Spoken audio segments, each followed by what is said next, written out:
ಪ್ರಿಯರೇ, ಈಗ ಕೆಲವು ದಿವಸದ ಹಿಂದೆ ನಾವು ನಮ್ಮ ಭಾರತ ದೇಶದ ಒಂದು ಸ್ವಿಟ್ಜರ್ಲ್ಯಾಂಡ್ ಆಗಿರ್ತಕ್ಕಂಥ ಕಾಶ್ಮೀರದಲ್ಲಿ ಆಗಿರ್ತಕ್ಕಂಥ ರಕ್ತಪಾತದ ಬಗ್ಗೆ ನಾವು ಕೇಳಿದ್ದೇವೆ, ನೋಡಿದ್ದೇವೆ. ಆದರೆ ಹಿಂದೆ ಇರ್ತಕ್ಕಂಥ ಒಂದು ನೋವು, ಕುಟುಂಬಸ್ಥರ ಒಂದು ಅರ್ಥನಾದ ಹಾಗೂ ರಕ್ತಪಾತ ಏನಿದೆ ಅದು ಬಹಳ ಒಂದು ದುಃಖಕರವಾದಂಥ ಒಂದು ಸಂಗತಿ. ಆ ಒಂದು ಸಮಯದಲ್ಲಿ ನಾವು ನೋಡ್ತೇವೆ, ಎಷ್ಟೋ ಸುಮಾರು 26-27 ಕುಟುಂಬಸ್ಥರು ತಮ್ಮ ಮಕ್ಕಳನ್ನು ಕಳ್ಕೊಂಡಿದ್ದಾರೆ, ಗಂಡಂದಿರನ್ನು ಕಳೆದುಕೊಂಡಿದ್ದಾರೆ. ತಂದೆ ತಾಯಿಗಳು ದುಃಖದಲ್ಲಿರೋದನ್ನು ನಾವು ನೋಡಿದ್ದೇವೆ, ಪತ್ನಿಯರು ದುಃಖದಲ್ಲಿರುವಂಥದ್ದನ್ನು ನೋಡಿದ್ದೇವೆ, ಮಕ್ಕಳು ದುಃಖದಲ್ಲಿರುವಂಥದ್ದನ್ನು ನೋಡಿದ್ದೇವೆ. ಇದೆಲ್ಲ ಬಹಳ ಒಂದು ಹಿಂಸೆ ಹಾಗೂ ದುಃಖದ ಒಂದು ಸಂಗತಿಯನ್ನು ನಾವು ಅನುಭವಿಸ್ತಾ ಇದ್ದೇವೆ. ನಾವು ಸ್ವಲ್ಪ ಯೋಚನೆ ಮಾಡಿ, ಈ ಒಂದು ದುಃಖ, ಈ ಒಂದು ರಕ್ತದ ಹಿಂದೆ, ಈ ರಕ್ತಪಾತದ ಹಿಂದೆ ಏನಿದೆ ಅಂತ ನಾವು ನೋಡಿದ್ರೆ ಅದು ನಮಗೆ ಕಾಣುವಂಥದ್ದು ದ್ವೇಷ, ಸಿಟ್ಟು ಹಾಗೂ ಪ್ರತಿಕಾರ ಅನ್ನುವಂಥದ್ದು ನಾವು ನೋಡ್ತೇವೆ.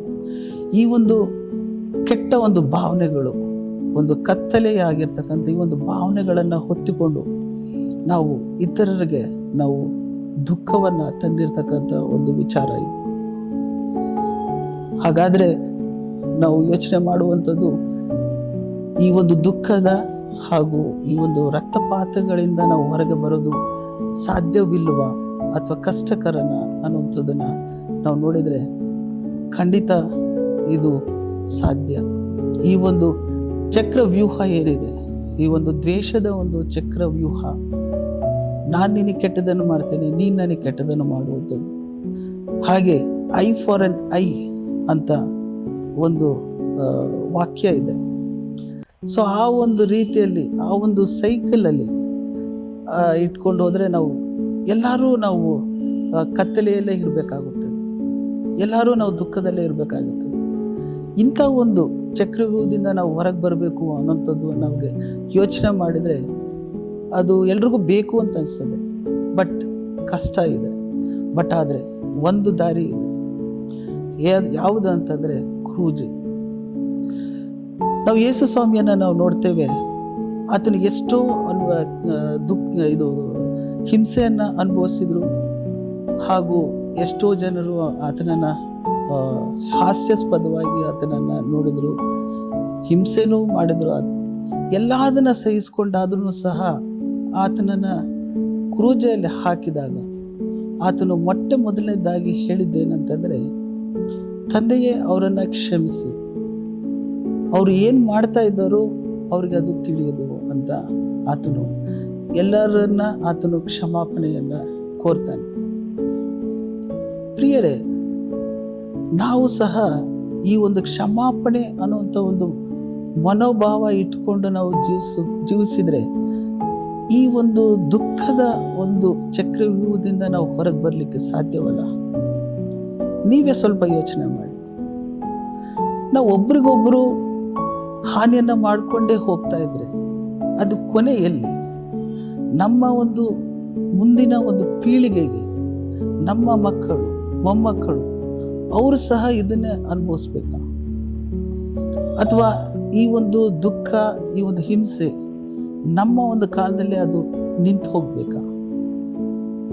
ಅದನ್ನು ನಾವು ಯೋಚನೆ ಮಾಡಬೇಕು. ಇದು ನಮ್ಮಲ್ಲೇ ನಿಲ್ಲಬೇಕು ಅಂತಂದಾಗ ನಮ್ಮ ಒಂದು ಪೀಳಿಗೆಯಲ್ಲಿ, ನಮ್ಮ ಒಂದು ತಲೆಮಾರಲ್ಲೇ ಆ ಕ್ಷಮಾಪಣೆ ಅನ್ನುವಂಥದ್ದನ್ನು ನಾವು ಅಭ್ಯಾಸ ಮಾಡ್ಕೋಬೇಕು. ಇಲ್ಲ ಅಂತಂದರೆ ನಾವು ಒಬ್ರಿಗೊಬ್ರು ಹಾನಿ ಮಾಡಿಕೊಂಡೆ ಅದನ್ನು ನಾವು ಮುಂದಿನ ಒಂದು ಪೀಳಿಗೆಗೂ ಸಹ ನಾವು ಅದನ್ನೇ ಒಂದು ಉಡುಗೊರೆಯಾಗಿ ಕೊಟ್ಟು ಹೋಗ್ತೇವೆ. ಪ್ರಿಯರ, ಕ್ಷಮಾಪಣೆ ಅನ್ನುವಂಥದ್ದು ಒಂದು ಬಲಹೀನತೆಯ ಒಂದು ಗುರುತಲ್ಲ, ಅದು ಬಲಹೀನತೆಯನ್ನು ತೋರಿಸುವಂಥದ್ದಲ್ಲ. ನಾವು ನಮಗೆ ಕೆಟ್ಟದನ್ನು ಮಾಡಿದಂಥವ್ರನ್ನು ನಾವು ಕ್ಷಮಿಸ್ತಾ ಇದ್ದೇವೆ ಅನ್ನುವಂಥದ್ದಾದರೆ ನಮ್ಮಲ್ಲಿ ಅದು ಸಾಕಷ್ಟು ಒಂದು ಮನೋಬಲ ಅನ್ನೋದಿರಬೇಕು, ಸಾಕಷ್ಟು ಧೈರ್ಯನೂ ಇರಬೇಕು. ಅದು ಒಂದು ಬಲಹೀನತೆ ಗುರುತಲ್ಲ.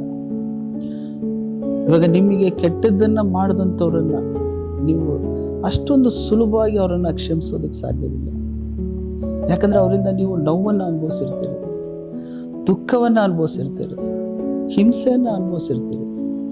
ಅದನ್ನೆಲ್ಲ ಮರಿಬೇಕಂದಾಗ ನಿಮಗೆ ಸಾಕಷ್ಟು ಒಂದು ಮನೋಬಲ ಬೇಕು. ಆ ಮನೋಬಲ ಏನಂತಂದರೆ ಒಬ್ಬರನ್ನ ಪ್ರೀತಿಸುವಂಥದ್ದು. ಆ ಪ್ರೀತಿ ಅನ್ನುವಂಥದ್ದನ್ನು ನಾವು ಯೇಸು ಕ್ರಿಸ್ತನ ಮೂಲಕನೇ ನಾವು ನೋಡ್ಬೋದು. ಯೇಸು ಕ್ರಿಸ್ತನು ಹೇಗೆ ತನ್ನ ವಿರೋಧಿಗಳು ಆತನನ್ನು ಹಿಂಸೆ ಕೊಟ್ಟರು, ಆತನನ್ನು ಹೇಗೆ ಶಿಲುಬೆಗೆ ಹಾಕಿ ಆತನ ಒಂದು ಮರಣಕ್ಕೆ ಕಾರಣರಾದರು, ಅಂಥವ್ರನ್ನು ಆತನು ಕ್ಷಮಿಸು ಅಂತಂದ್ಬಿಟ್ಟು ತನ್ನ ತಂದೆಯನ್ನು ಅಂದರೆ ತಂದೆ ದೇವರನ್ನು ಆತನು ಕೇಳಿ ಆ ಒಂದು ಪ್ರೀತಿಯನ್ನು ಆತನು ತೋರ್ಪಡಿಸಿದ್ದಾನೆ. ಪ್ರಿಯರೇ, ನಾವು ಸಹ ಅದೇ ಒಂದು ಪ್ರೀತಿಯನ್ನು ಹೊಂದಿಕೊಂಡು ನಮಗೆ ಕೆಟ್ಟದನ್ನು ಮಾಡಿದಂಥವ್ರನ್ನು ನಾವು ಕ್ಷಮಿಸೋದಾದರೆ ಈ ಒಂದು ರಕ್ತಪಾತ, ದ್ವೇಷ, ಅಸೂಹೆ, ಸಿಟ್ಟು ಇವುಗಳಿಂದ ನಾವು ಬಿಡುಗಡೆ ಹೊಂದಿಕೊಂಡು ನಾವೊಂದು ನೆಮ್ಮದಿಯಾದಂಥ ಒಂದು ಜೀವಿತವನ್ನು, ಒಂದು ಸಂತೋಷಕರವಾದಂಥ ಒಂದು ಜೀವಿತವನ್ನು ನಾವು ಜೀವಿಸ್ಬೋದಲ್ಲ. ಬಟ್ ನೆನಪಿರಲಿ, ಕ್ಷಮಾಪಣೆ ಅನ್ನುವಂಥದ್ದು ಬಲಹೀನತೆಯ ಗುರುತಲ್ಲ, ಅದು ಒಂದು ಬಲದ ಒಂದು ಗುರುತು. ಆ ಬಲದಿಂದ ನಾವು ನಮ್ಮನ್ನು ನಾವು ಒಂದು ನೆಮ್ಮದಿಯಲ್ಲಿನೂ ಇಟ್ಕೋಬೋದು.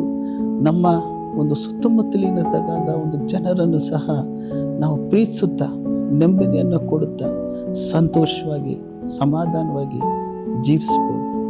ದೇವರು ನಿಮ್ಮನ್ನು ಆಶೀರ್ವದಿಸಲಿ.